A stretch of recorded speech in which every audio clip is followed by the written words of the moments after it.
Raise your hand if you've ever been asked the question, what do you want to be when you grow up? Now, if you had to guess, how old would you say you were when you were first asked this question? You can just hold up fingers. 3, 5, 3, 5, 5. Okay. Now, raise your hand if the question, what do you want to be when you grow up, has ever caused you any anxiety? Any anxiety at all? I'm someone who's never been able to answer the question, what do you want to be when you grow up? See, the problem wasn't that I didn't have any interests, it's that I had too many.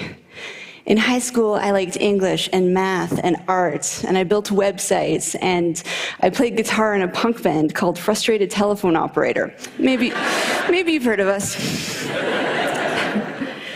This continued after high school, and at a certain point, I began to notice this pattern in myself, where I would become interested in an area, and I would dive in and become all consumed, and I get to be pretty good at whatever it was. And then I would hit this point where I'd start to get bored. And usually I would try and persist anyway, because I had already devoted so much time and energy, and sometimes money, into this field. But eventually, this sense of boredom, this feeling of like, yeah, I got this. This isn't challenging anymore. It would get to be too much, and I would have to let it go. But then I would become interested in something else, something totally unrelated, and I would dive into that and become all consumed, and I'd be like, yes, I found my thing. And then I would hit this point again, where I'd start to get bored. And eventually, I would let it go. But then I would discover something new and totally different, and I would dive into that. This pattern caused me a lot of anxiety for 2 reasons. The first was that I wasn't sure how I was going to turn any of this into a career. I thought that I would eventually have to pick one thing, deny all of my other passions, and just resign myself to being bored. The other reason it caused me so much anxiety was a little bit more personal. I worried that there was something wrong with this, and something wrong with me for being unable to stick with anything. I worried that I was afraid of commitment, or that I was scattered, or that I was self-sabotaging, afraid of my own success. If you can relate to my story and to these feelings, I'd like you to ask yourself a question that I wish I had asked myself back then. Ask yourself where you learned to assign the meaning of wrong or abnormal to doing many things. I'll tell you where you learned it. You learned it from the culture. We were first asked the question, what do you want to be when you grow up, when we're about 5 years old. And the truth is that no one really cares what you say when you're that age. It's considered an innocuous question posed to little kids to elicit cute replies, like, I want to be an astronaut, or I want to be a ballerina, or I want to be a pirate. Insert Halloween costume here. But this question gets asked of us again and again as we get older in various forms. For instance, high school students might get asked what major they're going to pick in college. And at some point, what do you want to be when you grow up goes from being the cute exercise it once was to the thing that keeps us up at night. Why? See, while this question inspires kids to dream about what they could be, it does not inspire them to dream about all that they could be. In fact, it does just the opposite. Because when someone asks you what you want to be, you can't reply with 20 different things. The well-meaning adult will likely chuckle and be like, oh, how cute, but you can't be a violin maker and a psychologist. You have to choose. This is Dr. Bob Childs. And he's a luthier and a psychotherapist. And this is Amy Ung, a magazine editor turned illustrator, entrepreneur, teacher, and creative director. But most kids don't hear about people like this. All they hear is that they're going to have to choose. But it's more than that. The notion of the narrowly focused life is highly romanticized in our culture. It's this idea of destiny, or the one true calling.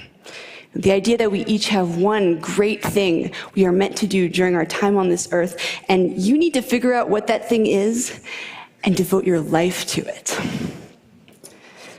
But what if you're someone who isn't wired this way? What if there are a lot of different subjects that you're curious about and many different things you want to do? Well, there is no room for someone like you in this framework. And so you might feel alone. You might feel like you don't have a purpose. And you might feel like there's something wrong with you. There's nothing wrong with you. What you are is a multi-potentialite.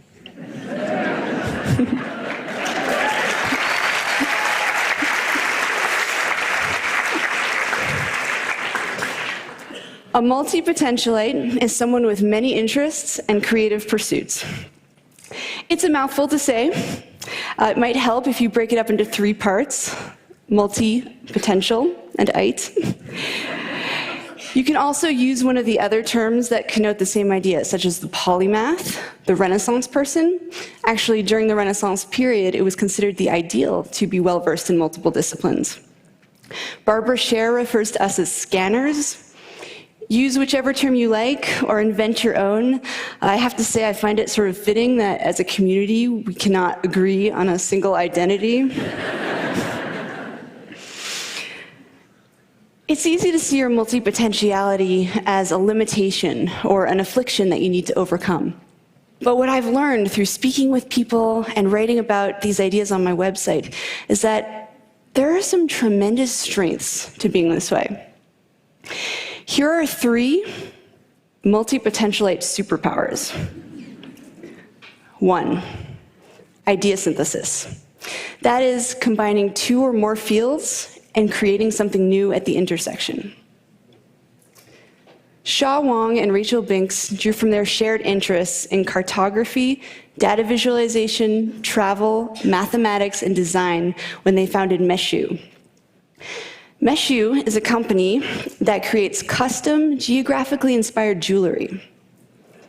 Shaw and Rachel came up with this unique idea, not despite, but because of their eclectic mix of skills and experiences. Innovation happens at the intersections. That's where the new ideas come from.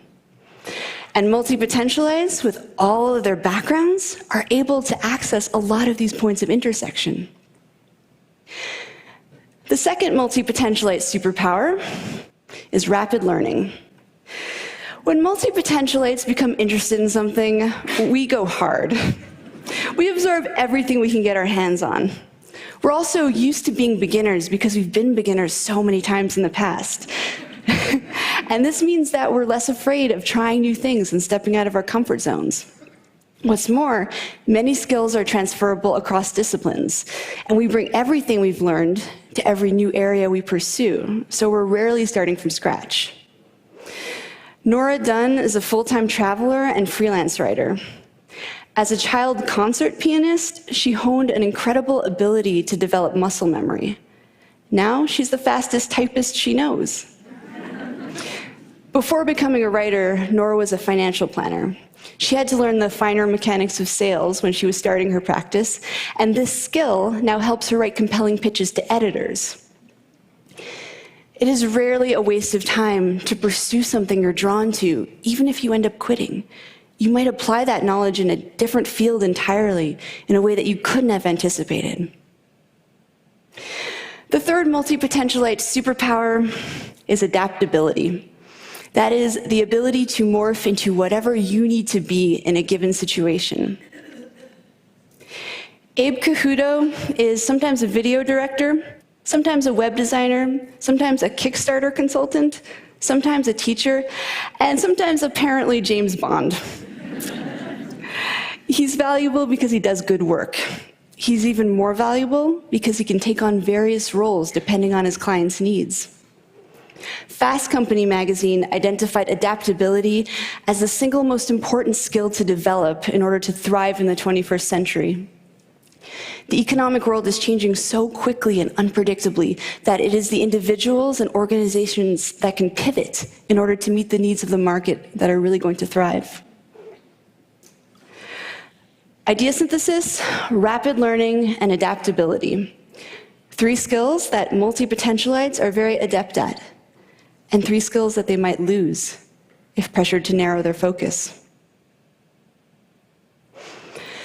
As a society, we have a vested interest in encouraging multi-potentialites to be themselves. We have a lot of complex, multidimensional problems in the world right now, and we need creative, out-of-the-box thinkers to tackle them.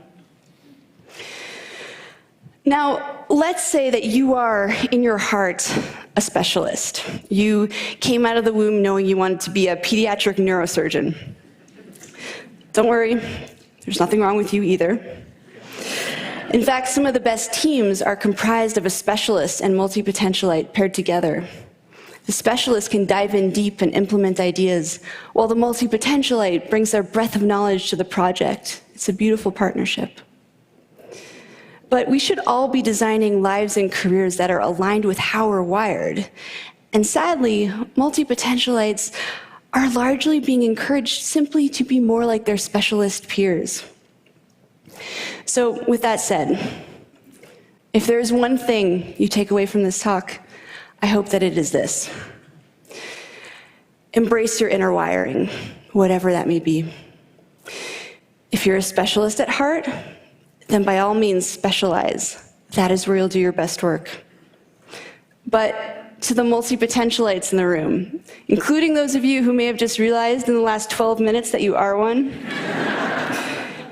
to you I say, embrace your many passions. Follow your curiosity down those rabbit holes. Explore your intersections. Embracing our inner wiring leads to a happier, more authentic life. And perhaps more importantly, multi-potentialites. The world needs us. Thank you.